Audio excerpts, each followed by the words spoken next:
How I Escaped the Trauma Cult, and you can too if you want to. Chapter 2.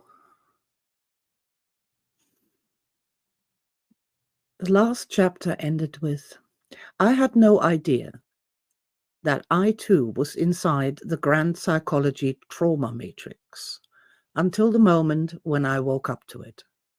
This is my story.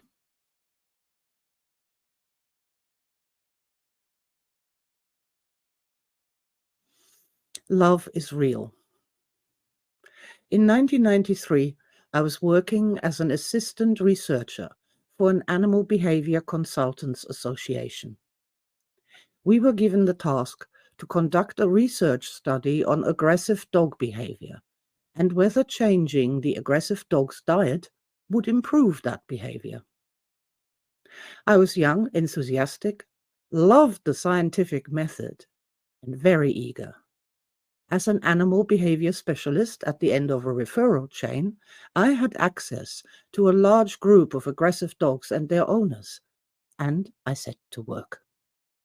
Little did my naive aspect know that the study was paid for by an international pet food conglomerate who wanted to add the promise of improving your dog's behavior, proven by the scientific study here, to their global marketing campaign.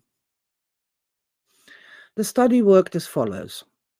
The aggressive dog's diet was changed and results taken from the owners over a period of 2 weeks.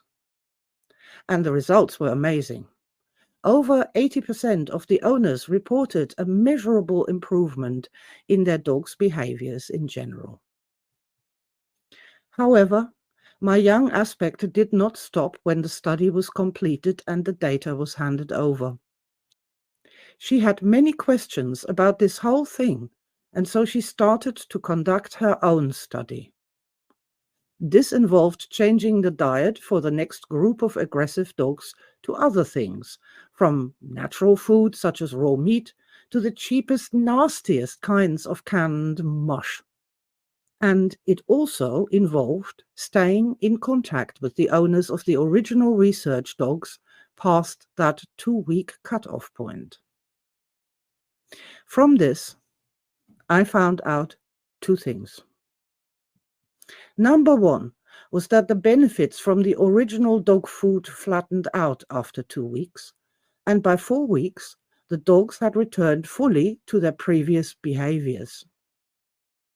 Number 2 was that it didn't make any difference at all what you changed the dog's diet to. Just so long as the owners changed it, there was a noticeable improvement in the behavior across the board. These changes also flattened out predictably after 2 or more weeks.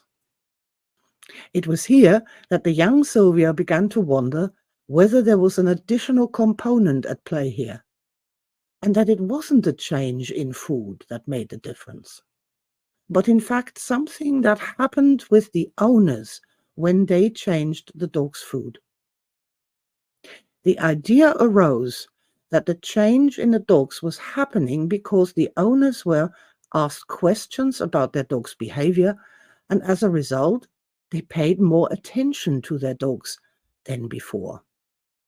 This idea, the effect of attention on the behavior of pet animals, started a research ball rolling that eventually led us to where we are today.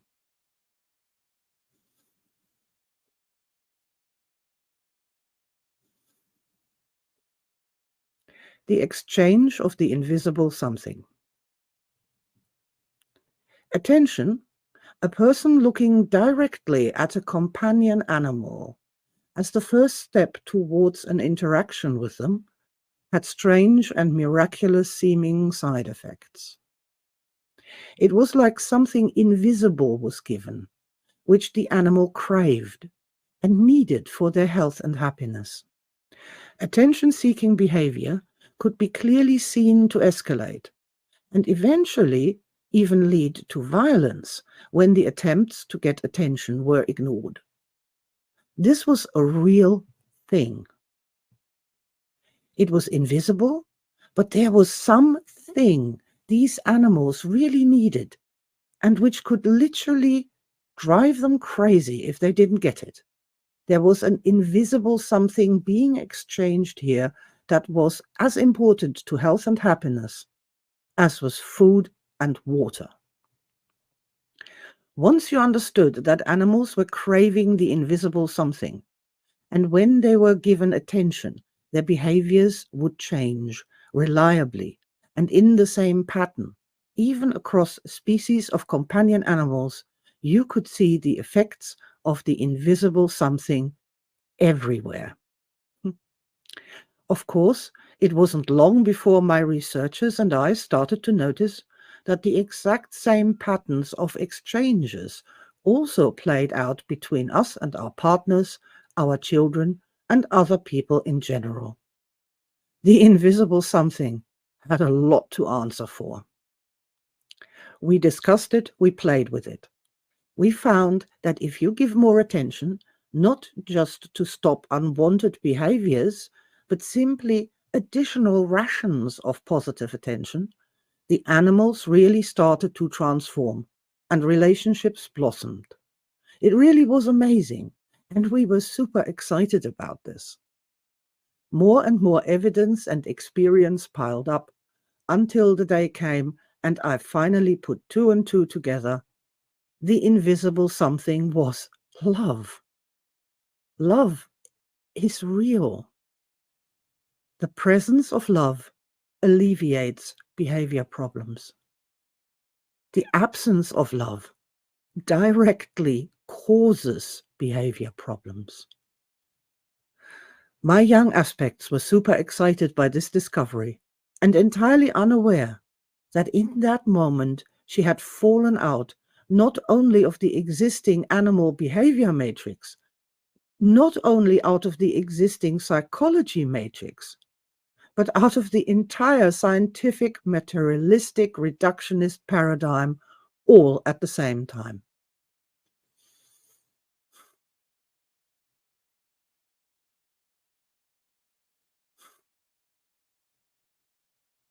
Forbidden love, repercussions and cancellation.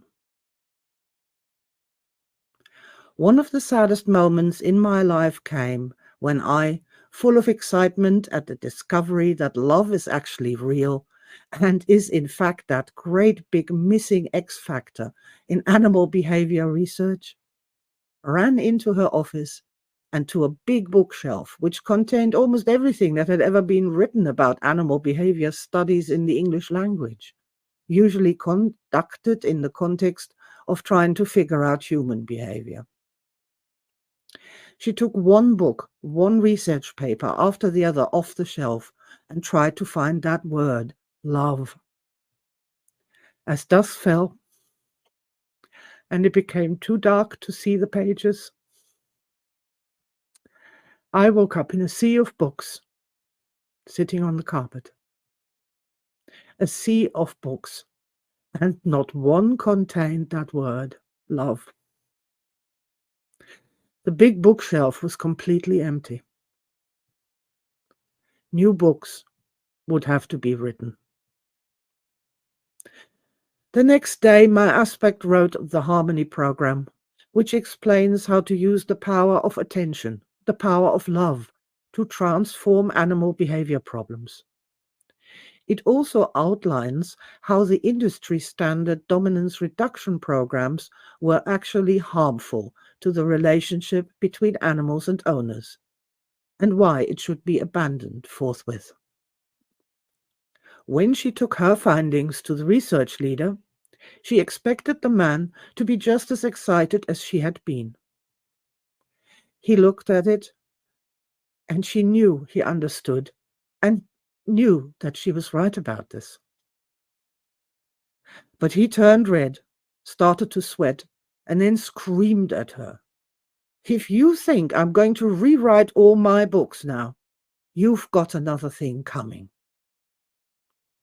He threw her out of his office and then set about to have her cancelled from the entire field of companion animal behavior.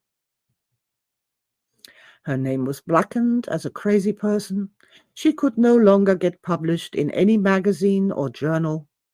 Not only was she forbidden entrance to congresses and conferences, her students were told in no uncertain terms to never, ever mention her name or her work again.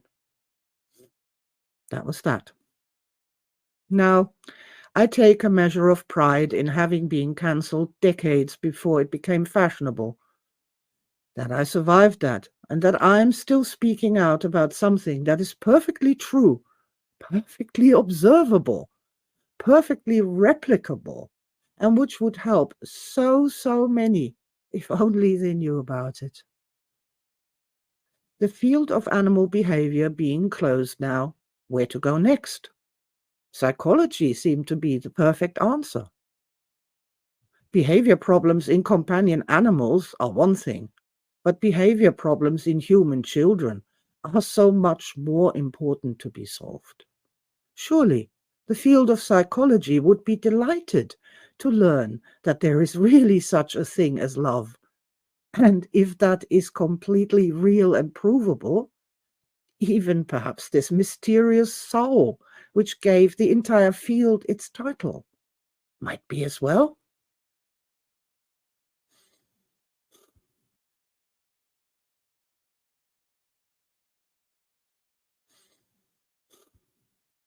Psychology fails the love test. The first step to get into any field is to buy some books and to read them. At least this was the way in 1993. As you can probably imagine by now, I could not read any of the great psychology books by the various founders without particularly looking for that one single word, love. As you might or might not know through personal experience, we do not have to say much more about how psychology failed the love test. There was more, however. The ideas and concepts expressed in these books were so endlessly convoluted, so utterly peculiar, and at the same time so reality removed, it was painful. If you take the greatest driver of human thought and behavior out of the equation, you have to constantly calculate around the enormous elephant named Mammoth in the room of humanity. Emotions. If you don't know how to explain emotions, of course, you will be writing crazy things. That is completely unavoidable. When you literally don't know what you're doing and then try talking and writing about that, of course, it's going to become exactly the kind of things you find in the psychology books.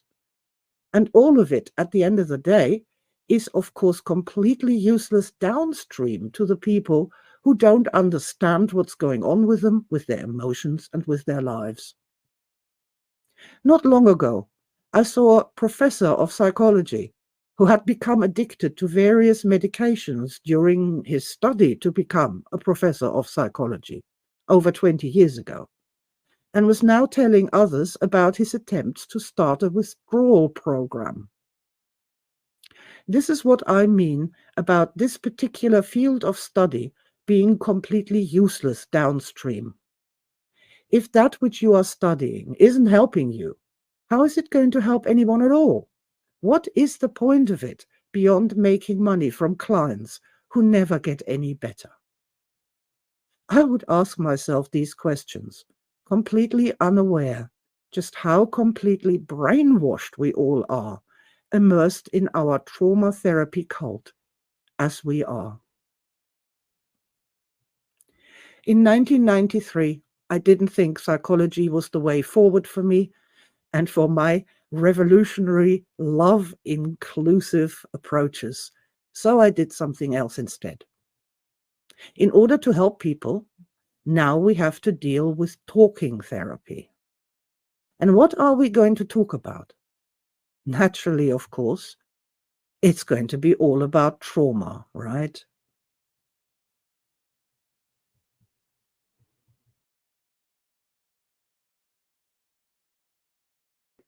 "30 years ago, I was cancelled for finding out something during my research that was forbidden science. I have, however, continued to research, and I would like to offer you the opportunity to see what I've come up with in the last 30 years.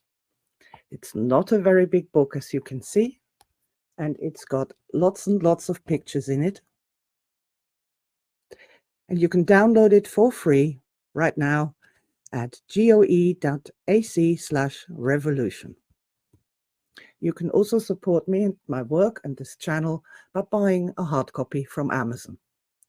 So yeah, find out for yourself, make up your own mind. I believe in you and your intelligence.